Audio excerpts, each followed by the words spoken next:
খেলা যেমন একদিকে বিনোদন, কোটি দর্শকের মনোরঞ্জন করে, অন্যদিকে কিছু অসাধু চক্র এই খেলাকে কেন্দ্র করে বসায় জুয়ার আসর।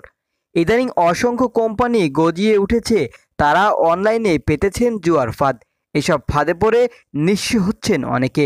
ক্রিকেট বাজির গল্পে এবার নির্মিত হয়েছে ওয়েব সিরিজ বাজি। সিরিজটি বানিয়েছেন আরিফুর রহমান। বাজি ওয়েব সিরিজে একজন ক্রিকেটারের চরিত্রে দেখা যাবে তাহসান খানকে। সৃষ্টিতে তাহসান বাস্তবে কোনো ক্রিকেটারের চরিত্রে অভিনয় করছেন কিনা তা নিশ্চিত করেননি নির্মাতা। এই সিরিজ নিয়ে দীর্ঘদিন পর অভিনয়ে ফিরছেন তাহসান। এদিকে তাহসানের প্রথম ওয়েব সিরিজে এর আগে গোলাম সরোয়ার, দোদুলের ছক ওয়েব সিনেমা দিয়ে ওটিটিতে কাজ শুরু করেছেন তাহসান। বাজি সিরিজে তাহসানের সঙ্গে আছেন রাফিয়াত রশিদ মিথিলা।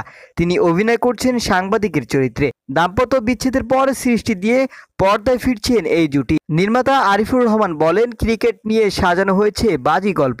এই প্রথম কোনো বাংলা কন্টেন্টে উঠে আসবে ক্রিকেট নিয়ে গল্প। সবাই অনেক পরিশ্রম করছে সৃষ্টির জন্য।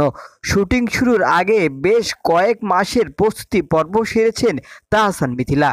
পর্দায় সে পরিশ্রমের ছাপ দেখতে পাবেন দর্শক। জানা গেছে, ঈদুল আজহা উপলক্ষে ওটিটি প্ল্যাটফর্ম চরকিতে মুক্তি পাবে 7 পর্বের এই সিরিজটি।